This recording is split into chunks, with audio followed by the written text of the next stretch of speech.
Fatherhood for the Rest of Us with Brandon Handley. Because you're already great at everything else, why not fatherhood too?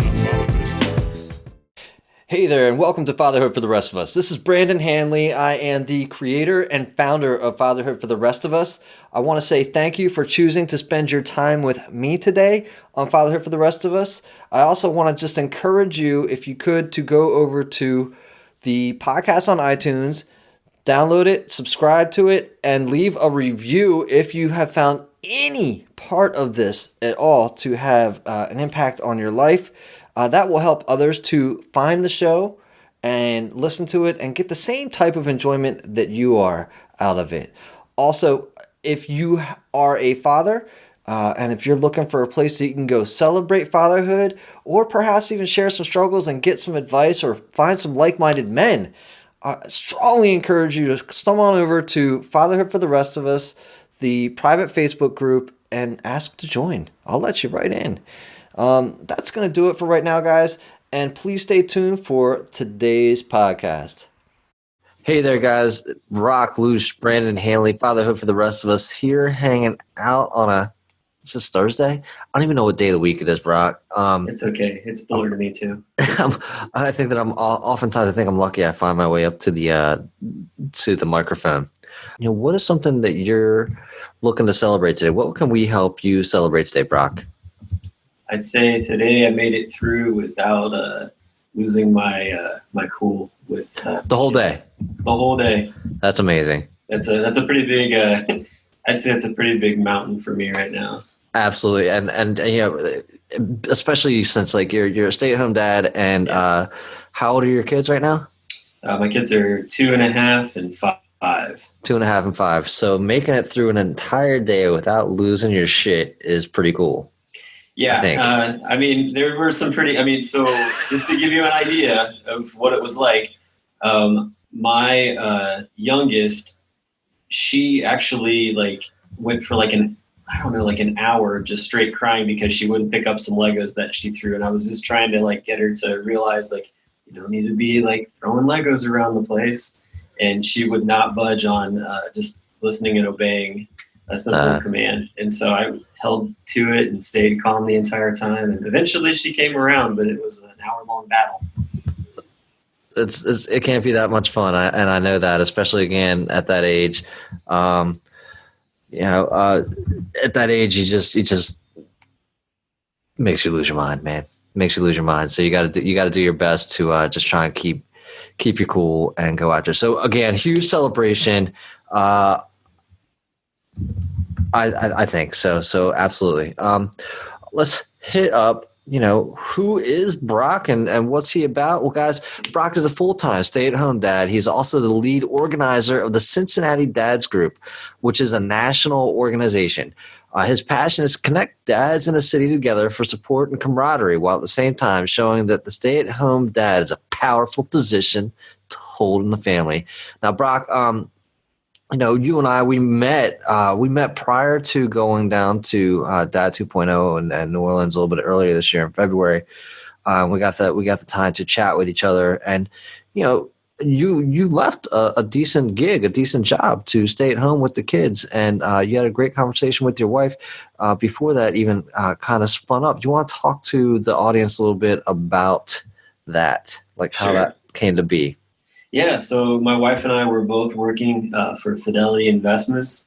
I was working in a position where I was taking calls with people who had questions about their 401ks. And it was paying, even that job, for being an entry-level job there, was paying really well. Mm-hmm. My wife came in about a year later to work in there, and she came into a position that was making quite a bit more than what I was making. And we made it work for the first year. Mm-hmm. And then some situations with childcare came into play where my son's childcare daycare was going to be closing. And so we had this opportunity to actually get into a spot where second here, I'm just trying to get myself situated. That's better. So basically get into a place where it was okay, do we want to go look for a different place, childcare? And on top of that too, my entire check was going to cover that childcare for my kids? Or do we want to look into the venture of what I had actually stated back when her and I were dating, which was my end goal was to actually be a stay-at-home parent. And which is a very odd thing to say for a guy, be like, yeah, I want to be a stay-at-home dad. Yeah, I mean, so what drove you saying that you wanted to be a stay-at-home dad? I just really enjoy interacting with the kids. Like so I have a background in youth ministry. Okay. I've always kind of been sort of like an education type role, and I had the opportunity to just kind of see what a stay-at-home parent is like. Like my mom was a stay-at-home mom for us, and just having a parent home with the kids, it was just, for me, it felt very beneficial. And my wife basically was like, I would never be a stay-at-home mom. That's not her thing. And she was like, if I have to watch Sesame Street over and over again, I'll go nuts. And so I actually enjoy watching Sesame Street. Okay. Yeah. And that whole thing. But on top of it too, I mean, as far as even the stay-at-home dad role, you're taking care of like the house and maintaining things. And my wife would be the first one to tell you that I do that a heck of a lot better than she could. And she's really good at finances and keeping track of running that side of things. And we have just a really good communication on, even when we do talk about like, hey, we got to buy this, or hey, like bills are going crazy, that there's a communication there. And the nice part is it's always centered around our money. Right on. Very cool. Brock, give me 1 second. I got to shut down a laptop on the other here side that's making all kinds of noise. Okay. The wonders of live.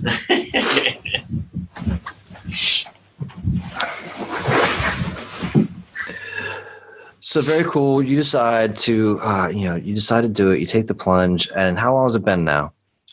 Actually, Saturday will be 1 year that I left the workforce. So yeah. Wow. Wow. And let's talk a little bit about what City Dads Group is, because not everybody, I didn't become familiar with it really until I went to like Dad 2.0. So even kind of being in the dad space myself, I wasn't familiar with it.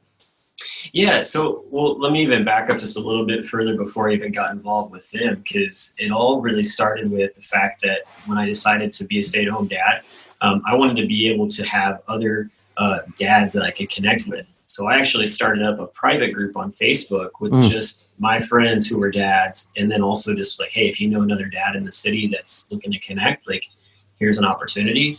And so I was running this private group for a while. And then through the National At-Home Dads Network, I got connected with a few city dad organizers. And we got to talking, and they were like, hey, like you're running this thing. Would you be interested in talking to the co-founders of the City Dads Group, Lance Sommerfeld and Matt Schneider? And I was like, sure, that would be awesome. I'd love to hear what, if there's any possible way on this. And so over a few months of conversation, it really felt like it was sort of like the thing that was going to really help kind of launch what I felt was like this passion to network the dads in the Cincinnati area and give them a platform to be able to hang out. Right. So after those conversations took place in October, we launched the City Dads Group for Cincinnati, and they run off of two different platforms. So there's, for me, there's the Facebook private group that I run. Right. It's really not connected with City Dads, but it has the same name. And then there's the meetup page. And every City Dads group throughout the United States, there are 34 of them. They all run through meetup.com. So you can like basically look on meetup.com and you can find if there's one near you, along with also going to citydadsgroup.com and looking into locations. What can I expect if I were to go look up City Dads and as a dad, I'm like, yo, what should I be getting into? So if you're looking up the citydadsgroup.com, you're going to be looking at all the different cities that are available to you. You're going to find different ways to connect with them. And then also too, you're going to find there's a blog that has different contributors from all the different cities that are going to give you some amazing resources for different things. So like if you're a new parent and you're like, I really don't know which car seat to buy. Like I don't understand like what's so important about a stroller, like, or whatever. Yeah. There's going to be information about those things. Or, if it's like I just want to figure out a way to connect with other dads. You'll see that there's things like, oh, we have like a dad's night out once a month, and it gives you the opportunity to get out of the house and just connect with other dads and go bowling or play ping pong, or we had guys that went to like an axe throwing thing, which was really cool down in Charlotte. Down in Charlotte. Or this one's really fun is we've seen where guys go like curling up in like Minnesota. So, oh my gosh, yeah, that's awesome. Wisconsin. Yeah, so I mean, there's all kinds of stuff. It's really this idea of like, here's an opportunity to just like connect with other dads, and it's like, oh, I've had this idea. I've always wanted to do this like event. Right. Here's a platform to just say, hey, like, anybody want to go do this with me? And you find out there's other guys that are just as key to it as you are. Very cool. Now, we got Jeff Tepper stepping in saying, "Hey, what's up, Jeff?" Prior to joining like this City Dads Group and being a dad yourself, did you have like a good space for like male camaraderie? Yeah, I feel very blessed to be involved with a very small church that me and a few guys have actually grown up the men's leadership actually there. We don't even call it like a men's ministry because, I don't know, there's just this weird persona with that. So it's just a men's leadership of just trying to bring men in and talk to them. And that's where a lot of my grouping came from, because I was like, all right, I started small groups in that, which brought other guys, it gave them a chance to just have that opportunity to get together and talk. And then also too, like we would just, aside from the normal, like, hey, let's get together and like study and pray, but like, hey, let's go out to a brewery and have a beer and have some pizza and just talk about life as well, outside of just, sitting down and throwing the Bible down and talking, that kind of thing. So there were kind of two sides to it, and that's what really kind of started for me, because I didn't have that prior to that, starting all that. What would you say the power of kind of having, other men that you can, not simply shoot the shit with, but like, kind of take it to like a support zone, which makes me think of a jockstrap. So that's not what I'm thinking of at all. But like, like where you guys can go and support each other, encourage each other to like grow, do better, or like, maybe have one or two bitch sessions, but just being able to go to a space where guys, say, hey man, I've been there. I know what you're going through, and that type of thing. Let's talk. What's that feel like? And the power of that. So it's nice to be able to have those guys to be able to do that, because there are a lot of guys that don't. And so when you're in one of those situations, like for me, I give you like a really good instance for me. So with being a stay-at-home dad and starting that out, of course, you got a lot of stress, trying to figure it all out.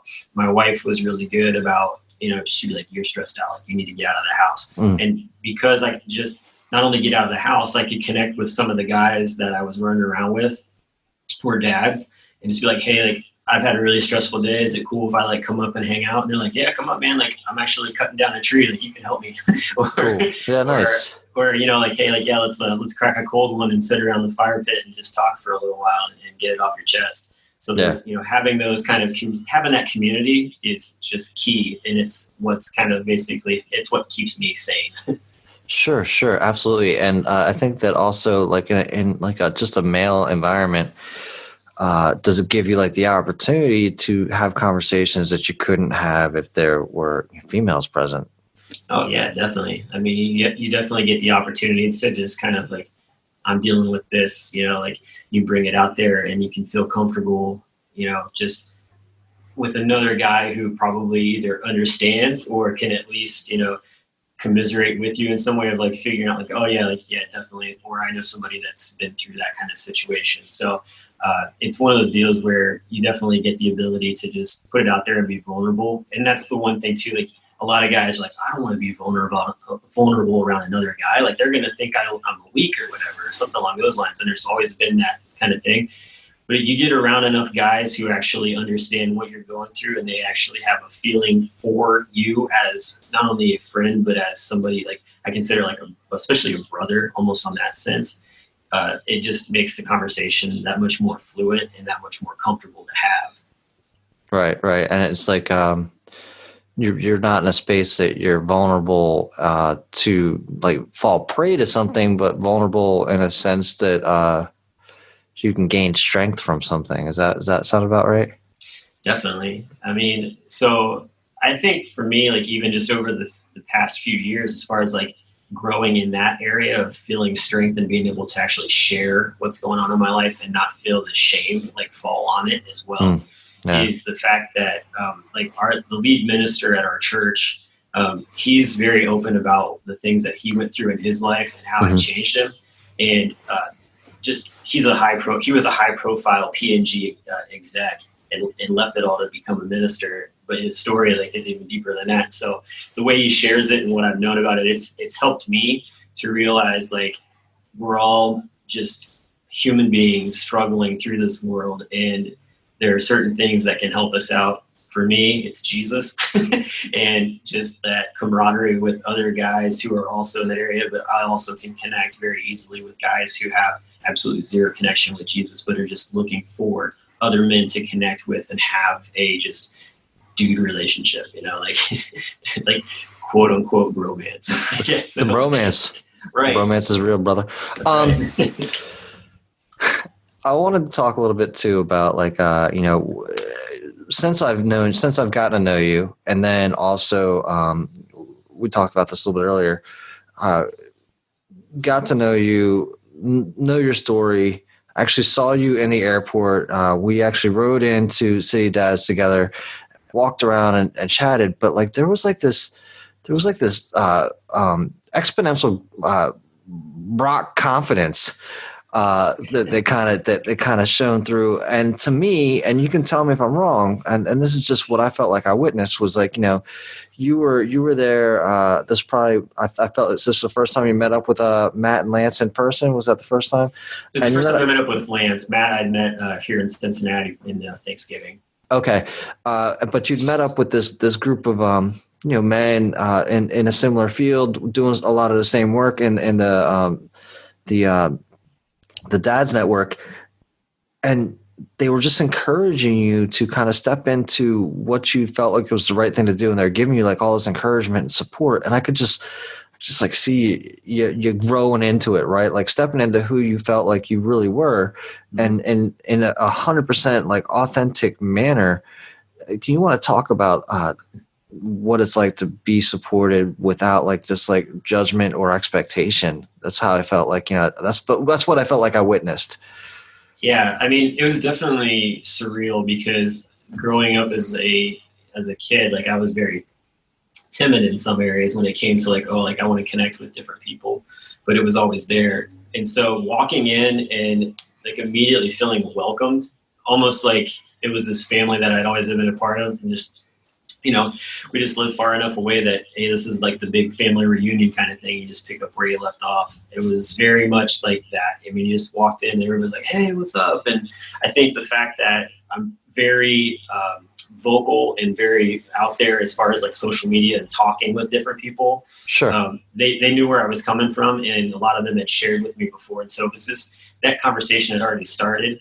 But to me, like you were saying, like you saw me just kind of like take off. It was it was this sort of this thing of like, wow, like I can actually really do this, and it can really become something even maybe much bigger than what I have visioned for it to be.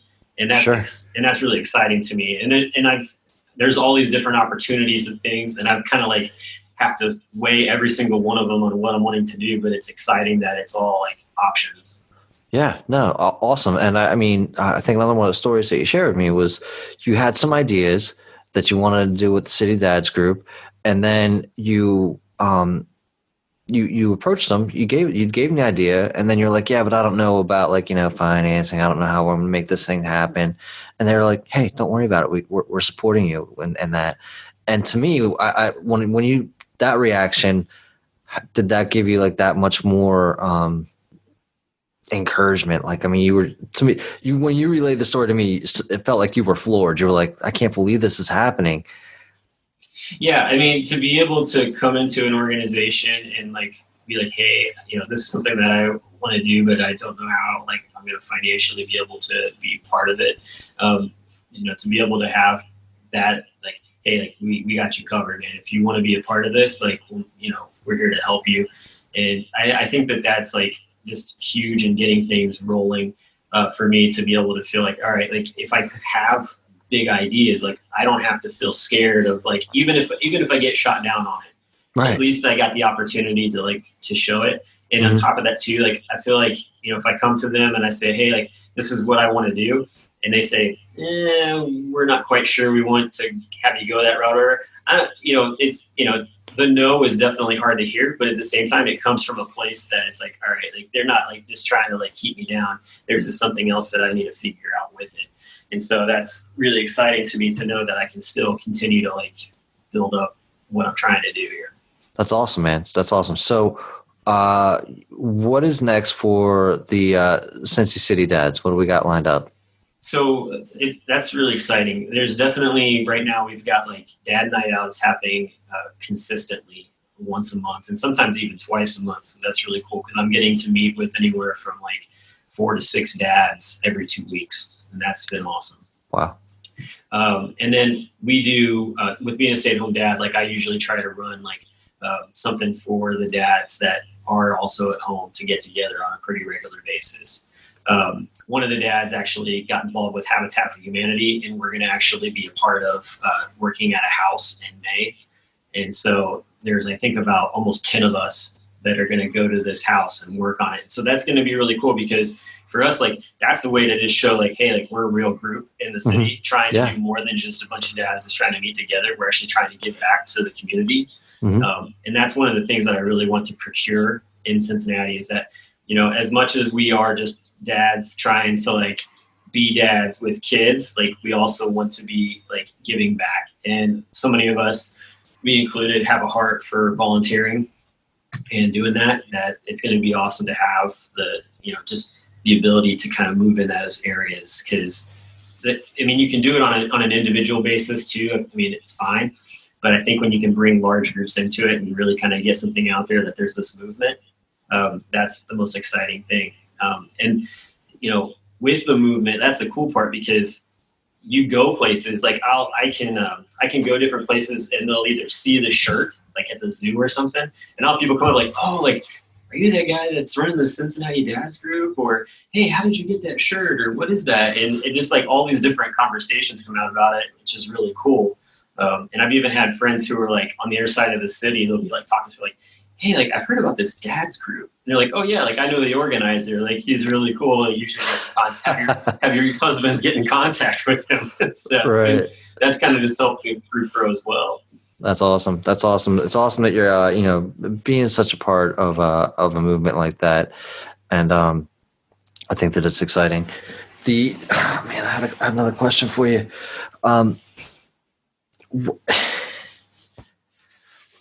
Let's talk a little bit too about like what it's like to be a stay-at-home dad, and prior to you starting up the groups and getting active and trying to go out and hang out at the parks or something like that. Is it difficult? Do you get like weird looks? That's a really good question. That I actually have the where a lot of dads, that's really difficult in a lot of cities. I feel like Cincinnati is very progressive and very open to it. I've never had a instance where a mom has given me some weird side look. No side eye? Yeah, and like grabbed their kid and was like, we're out of here. Like, I take kids. Yeah, I've never had that. Like, I've always been able to have a conversation with whoever I'm around, which has been really awesome. And even older people too, like they're like, oh, that's really cool. And I think I've only had like 2 times where actually on social media, somebody was like, I don't understand why it is that you're not at work and your wife's not able to stay home with the kid. And like, it was just like, it's a family like choice here. It's, and so it's just closed-mindedness, but you just kind of say you're part of it and be like, hey, I'm sorry you don't understand it. This is our family dynamic and it works for us. And sorry that's, you don't understand it, but it has nothing to do with your view. So you just kind of move on from there. But those are really rare. But yeah, going to different places, I've actually, I get more positive interaction. People are like, oh, that's really cool that you get to do that. That's really awesome that your wife gets to follow what she wants to do for her career, and you're getting to do something that you find as being fulfilling as well. Right. Now that is cool.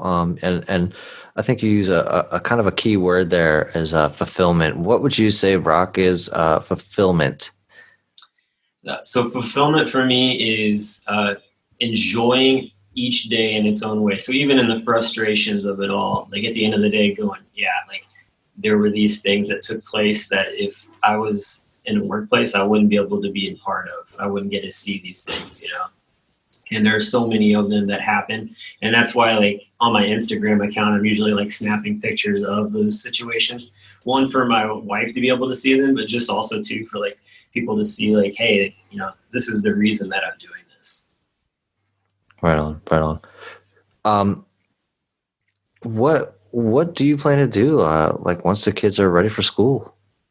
So the school that we're going to actually be sending the kids off to in the fall, because my son will start kindergarten, and there's the school that we're going to send him to actually as a preschool, so they'll both go out there, and it's 3 days a week because it's a homeschool co-op.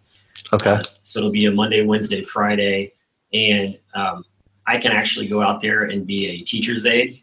Okay. So I'm going to do that, and then that still has that flexibility for the things that we want to do in our family. But also too, it gives the ability for us to, either venture more into homeschooling as we go through it, or, just kind of also for me to be able to do the ventures that I want to do, like, helping continue on with the City Dads Group, also being able to, run my podcast that I'm wanting to launch here pretty soon. And this, do these other little extra things that will just be ways to continue on in like promoting fatherhood in Cincinnati. What are the things making you crazy with the kids right now? Like, I'm going to give you an example because mine, like, I was like, you know what, man? Yeah, I'm real good with the patience, or at least I improve, or I'm just aware of sometimes that I'm impatient. But like, there are still some things that, and I know that they'll go away, but that they're doing now that make me just getting batshit, dude. Like, I mean, even just like my kid saying "but" all the time. Or the one that, like, sometimes he's just chewing with his mouth open, just makes me nuts, right? And it's just like, you're like, dude, stop. And you get sick of hearing yourself say it. You're like, I just don't even care. But what is something that's like, you can't wait till they're done? You're going to miss it, but you can't wait till it's over. I can't wait until my kids stop saying that everything that we're like, hey, this is what we're having for dinner. Oh, I don't want to eat that. Oh my gosh. Seriously, like, you talk about like the ultimate battle ever. It's like, it's horrible. Right. It's like Ragnarok, man. I mean, it's Ragnarok. awful. And it's insane. That's probably the biggest one. And the worst part is too, is that if my oldest says it first, then my youngest follows suit. And it's just like, dang it. Like, if I could just get him to like, be like, yeah, this is really going to be awesome. This is going to be delicious. Like, then my daughter would be like, oh yeah, let's eat it up, Right. But it doesn't tend to happen. So yeah, that whole copycat thing is going to be probably down the line still, and it's just a day-to-day battle. And then for my daughter, really, she's got this complex, like, I think it's just this little girl thing of like, if I cry like enough, they'll bend the knee, like, and it's so annoying. You're just like, no, I'm not gonna. Like, I will go stone cold. Like, I know that you have the most beautiful blue eyes and you can bat those things all day long at me. But like, she's very strong-willed, I'm finding out. And so I just like basically just go completely cold heart. I'm like, you're gonna do this. Like, for instance, like I said today, like, she cried for an hour because she wouldn't pick up like 6 Legos that she threw up against the wall. Right. And it was just like, I'm going to make a point of this. Like, right. I'm going to win. It's just going to take some time, and I just have to stay cool with it and not like lose my crap. Right. Yeah. Yeah. I can't wait. Yeah. Those are the things, right? Like, they'll be gone one day. They'll everybody will grow out of it and be in a different place, and you'll look back and be like, man, sometimes I almost miss it, but I'm also glad that that's over. So yeah. What would you say like your relationship with your father was like? Thanks for listening to this episode of Fatherhood for the Rest of Us. I hope that you've enjoyed what you've heard so far as we have an engaging deep dive into what fatherhood means to us, what it means to have the fatherhood experience. And I'd also like to let you know that I currently have a couple of coaching slots available. If you are looking to make some impactful lifelong changes in your own life, creating a better life today, instead of waiting and you're ready to take on some new challenges, form a new set of beliefs, let go of some of your limiting beliefs, take care of the gap, get rid of what's missing, work on what's been working for you, then let's have that conversation. You reach out to me at brandon@fatherhoodfortherestofus.com. You can reach out to me at Brandon G. Hanley on Facebook. And if you just want to go schedule time, you can do that over at fatherhoodfortherestofus.com/coaching. Looking forward to having that conversation with you. It was actually pretty decent. I mean, it wasn't all like hugs and all that. I mean, it wasn't like emotional type of thing, but my dad was there for me in the fashion of like, he coached my t-ball team. He coached my soccer teams. When I was, he would take us on trips with our friends. So, I mean, he was always around, and like, I kind of seen him as like a friend, but at the same time, like, knew he was an authority figure. So there was definitely, I never like wanted to just like cut and go. It wasn't anything like that. And I don't know that we ever really had like it out in any kind of way. But the thing that was interesting is like, he was just like, there was a support, but also like a passive aggressiveness sometimes in some things. And it's still there. Right. Like, I love my parents to death, but there's definitely like this passive aggressiveness that takes place sometimes when you're like talking to them about different areas, and I can pick it out real easily. And I'm just like, all right, like, I'm just going to deal with this. Like, I love them. This is just something that I think as a adult child you deal with your parents, that kind of thing. And so, you know, there's this different sides to that, but in all, like, it's been a great relationship, and we still like talk to this day. Usually anywhere from at least maybe once a week to once every 2 weeks, we'll call. He's a truck driver, so I can get him real easy on the phone when he's in the truck. Oh, right on. So, yeah.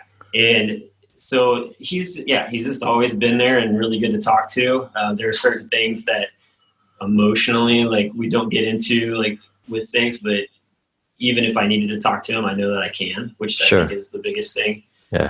So yeah, it's always been, I can't say anything negative about it really compared to like some of my, especially as compared to like other people I've heard where it's like, there's some really rough stories. It's like, no, I can't even imagine.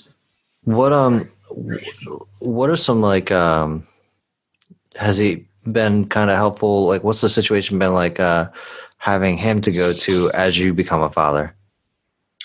So there's definitely this interesting portion where like, you're like, oh, like they're dealing with that. And there's like, yeah, I remember when you were like that. And you're like, thanks. But I mean, I think every parent just waits for that moment. Like, yeah, I've been waiting to see that come out in your kid. Like, yeah. But at the same time too, I mean, when I'm in one of those situations, like, I can't believe like Hezekiah is doing this, like, it's driving me nuts, or Ruby is just like doing these things, and my dad would just be like, yeah, man, like, it's normal kid stuff. Like, you did it, your brother did it, your sister did it. Like, you know, you'll grow out of it. It's fine. You just gotta like let it go and keep moving forward. Yeah, well, I mean, it's nice to, you know, you kind of get that affirmation that you're not shitty at what you're doing. It's normal. Coming from somebody that you know, love, and trust. Yeah, and I mean, even as far as too, like, I was curious when we went to them and said, hey, like, you know, my wife, you know, I was like, Corey's going to stay at Fidelity and continue working. I'm actually going to leave Fidelity and stay home with the kids. And they were very much like, hey, like, you know, if this is what you're doing, like, you obviously have taken the time to think about it, and we support you in it. And, you know, my mom, like, she was funny. She was like, you're going to be great at this. Like, you really are. And then she's seen me in different areas, like working with the kids. And she's like, you know, this is something that your dad would never be able to do in this kind of way. Like, he cannot be a stay-at-home dad type person. And so, like, it just fits your motif and just your character. That's cool, though, man. It's great to have that support from your family, and you know, because it could have gone a different way, right? And that's cool, because it's not traditional. At least, and the kind of the beauty of it is, it's not necessarily bucking a trend. It's just doing what you believe in doing, and not kind of being ostracized or judged about it. And it's great to kind of be in that kind of place in the world right now. So Awesome, Brock. What would you, I know we talk about the importance of fatherhood, but what would you say that fatherhood definitely means to you? So I think fatherhood to me is a component of leadership, and just like realizing that you're growing these little human beings to become adults. And so I think for fatherhood, it's just one of those components. Like, you got to be so on top of your game and not like be behind what's going on. Because if you're trying to like run up to the kids, like, then I feel like you like lose out on certain areas. And so for me, like, it's just one of those things where it's like, if you don't understand what it is that you need to do as a dad, don't just try to, I don't know what's the word, like scrape and claw in a way that's going to like hurt your kids, but like try to find a way to be positive with them. So yeah, they're going to be frustrated and they're going to piss you off. There's going to be things that you feel that they should do that they're not going to do. But I find that when you just like take a moment to breathe and see like, they're just being a kid, like that right there is like, I think that's one of the hardest things especially for men to do, because we like to control everything. Sure. Just like letting it just like flow. And right. Yeah. Right. No, right on. Another thing that you kind of hit on too was like, talking about your father not being an emotional person. How is it that you feel like, you've grown to assess your own toolbox of emotions, and like, how are you teaching, how do you feel? I mean, your children are kind of coming to the point where they're expressing their emotions, but they're not really under control of them 100%, and they're not really able to convey them to you 100%, right? Verbalize it, articulate it. How do you feel like you're going to be teaching them? Yeah, so my 5-year-old actually is really good about articulating his feelings, and so when he's in situations, he'd be like, I'm really mad about this situation, and instead of me being like, okay, whatever, like I don't know what you're gonna do about that, we start talking about like, hey, like, why are you mad? Like, what is it that happened that made you mad? That kind of thing. And we can have a discussion about that. Or I'm really sad about this, and talk about that. He's gotten to the place where he'll watch certain things, and if they talk about emotions, he tries to like then act them out. And that's its own kind of thing, because you're like, I know this is not like a real true emotion. Like, you're just like playing this like character. Sure. And I have to be very cautious about it, but at the same time, like, I'll call him out on it. And that is its own, that's its own pile of interesting things that go on in that situation. So, I mean, just talking through with them, like, I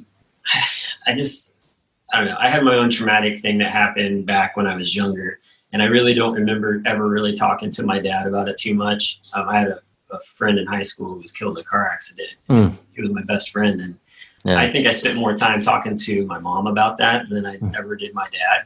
And it's nothing against my dad or anything. It's just, I don't know, like, it was just one of those things, like, he wasn't the guy I went to. I always went to talk to my mom about it. And so, yeah, it's just, I don't want that to be the case. Like, I want my son to feel like he can come and talk to me. Not that I didn't ever feel like I could come talk to my dad, but that wasn't who I went to. Right. You just want to be able to be approachable and keep that line of communication open. Yeah, exactly. Sure. Exactly. Yeah, absolutely, man. Absolutely. Sounds like you're doing a great job of, did you do anything specifically that helped him with articulating his feelings yourself that you can share? I think just giving him the ability to try to like sift out what's going on. Cause I mean, like, you're not always going to get the exact like why from a little kid. Yeah. But giving them just the ability to say like, hey, this is why I'm mad, or this is why I'm sad. And I don't know. I really don't know anything outside of that. It's very new to me. I think that right now, like, I'm literally like, if I'm in the batter's box, like baseball wise, like, I've just literally like took like maybe 1 to 2 steps towards first base. Like, sure. It's so nuanced to me. Sure. No, man, but it sounds like you're in a good space. at least to me, as far as that's all concerned. What, I know faith is big for you. Has it always been big for you, or is it something that you come across later in life? And what's its role in your family? So faith has always been a part of my family. I grew up Catholic, and then over time, like I moved into like a non-denominational. And I would say that within the past probably 15 years, it's really grown into something so much more than what like it was when I was just like going to church with my family at Catholic church. It's one of those things where it's like when it comes down to trying to figure out like what kind of decisions we want to make, or like, how, I don't know, just keeping an open mind to what's all going on in the world. It's the thing that really like grounds me as far as like not like losing it when you see some of the craziness going on here in the world. Sure. Yeah. Yeah. That's cool. Are you, an avid reader? Do you read quite a few books? I try to. I'm a really slow reader. Mm-hmm. Okay. But I do read. Right now I'm actually reading this book here. Fatherhood's Leadership. Yeah. So I started reading that actually right when I left to go down to New Orleans, and because I had time on the plane to really get into it. Sure. And I've really enjoyed it, getting to hear Devin's side of how he became like a father and what all the things he learned using some of this stuff from social work to kind of mold his fatherhood journey. Yeah. So that's one of the ones that I'm really getting into right now. And then other than that, like I've started reading through the Bible at the beginning of the year. Mm-hmm. I'm about a month behind, but I still read in it every single day. It's just, how can you get behind in reading the Bible, Brock? Well, there's like a daily portion where it'd be like you'd be like at a certain point. Like I just have had like so many times where I'm like, I didn't get up early enough to actually read this, and there's so much already going on for the day. Yeah, sure. I don't think you're behind. Is there any particular book that has like blown your mind that you can recall? I would say the book that really shaped me being a dad of a boy would be Wild at Heart by John Eldridge. Okay. In it, he just talks about just his experience growing up as a boy, and then how he basically how he wanted to be a father to his two kids, and the things that he wanted them to understand, and just also to like, hey, like they're boys, like we're men, we get out and do like crazy things, and just giving a boy a chance to just be wild and crazy and not worry about it.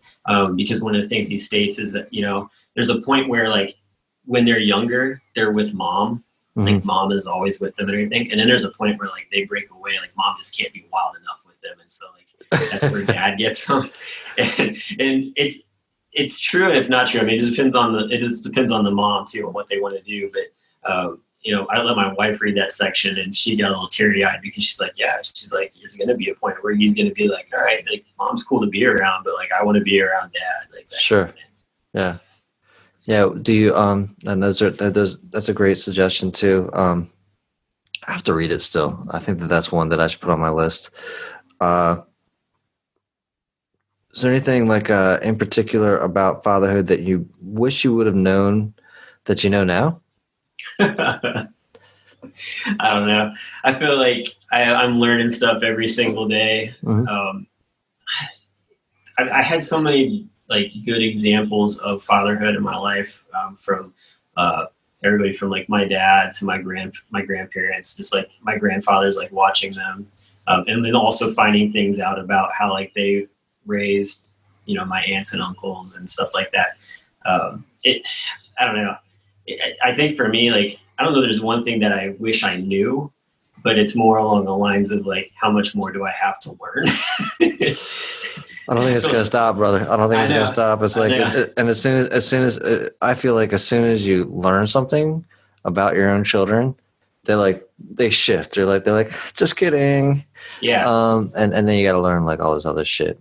Well, and then too, like there's things like you see certain things that like they do that I don't know, just sort of like I had like, for instance, today, like I felt like I had this like flash forward of like 20 years into the future with my daughter, because like she was coming down the stairs, and she gave me this look that was like a look that I have only seen with a bride coming down the aisle and looking at her dad in the eye right before like he basically like put her hand into her husband's hand.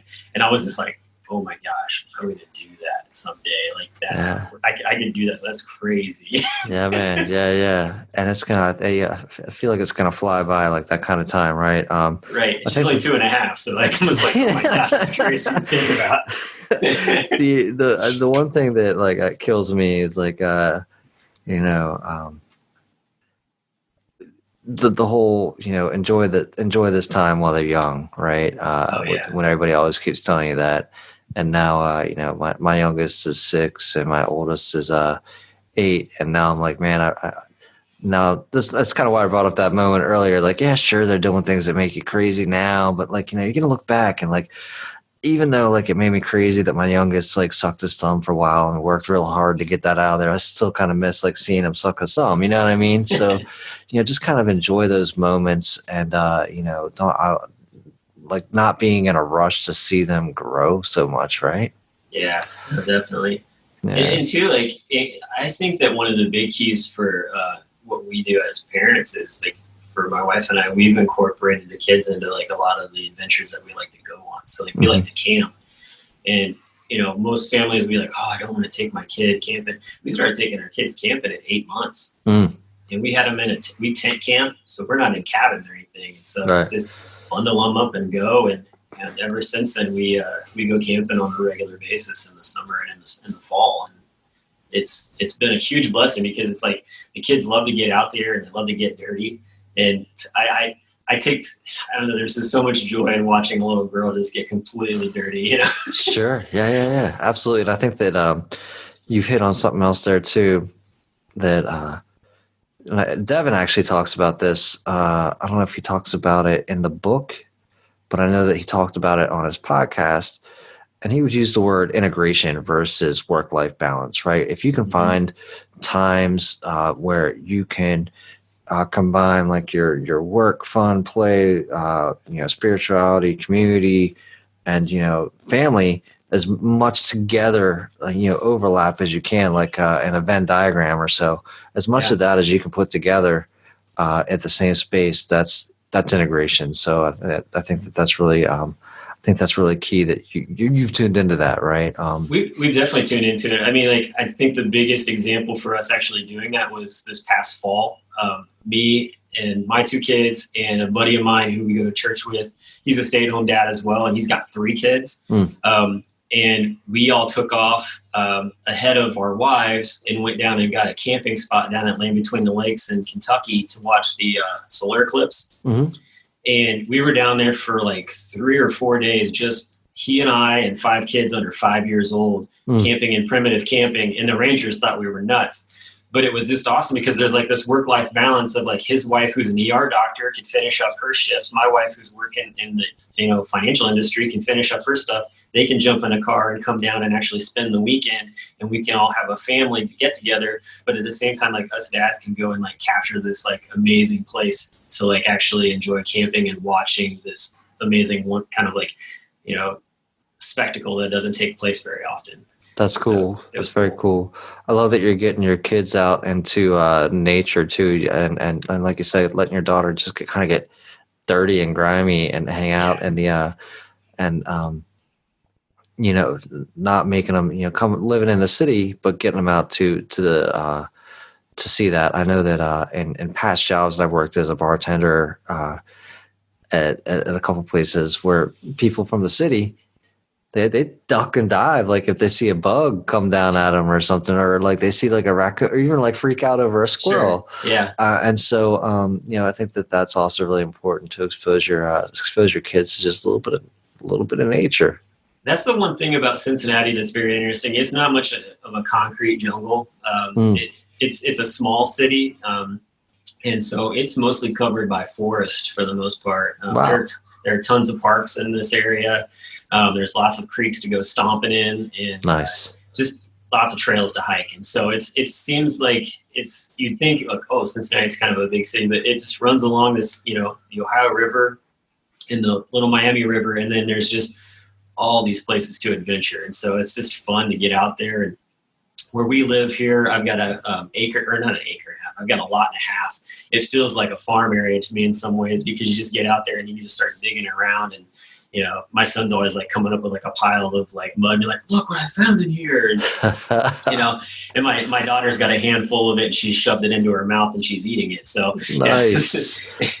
It's one of those things where it's just like, it feels more like country than it does city. And we're literally only about 10 to 15 minutes from like the center of downtown. Very cool. Very cool. So the other thing you're working on is your podcast. Have you come up with a title for it yet? Where are you at in that process? So, I feel like I'm pretty well set on the title. It's the Nomad Dads podcast, and it's an acronym for Not on My Ass Dads. For me, like, I feel like dads are more active than they've ever been in history. You hear that pretty frequently. And I feel like I want to make this podcast a place for all dads to be able to come in and just talk about what they're doing in their families' lives, what they're doing with their kids, and just to kind of showcase this active lifestyle that's going on. And so that's the main premise of it. And I don't know, we'll see who all like comes on and wants to be a part of it. I've definitely got quite a few guys who are like, yeah, man, that would be so much fun just to come on and just chat. And it's very non-formal. I mean, I have absolutely like no training in what I'm doing. It's just throwing a mic and headset on and like just hit record and go. Yeah, man, absolutely. I love it. I love that concept.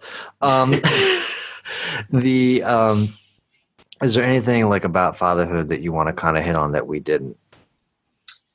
And I think that the biggest thing I would hit on is, how you get like the new dad and you get people who are like wanting to give out advice or whatever. Mm-hmm. I think in my just, hey, like guys, like what advice do you have for me? That kind of thing.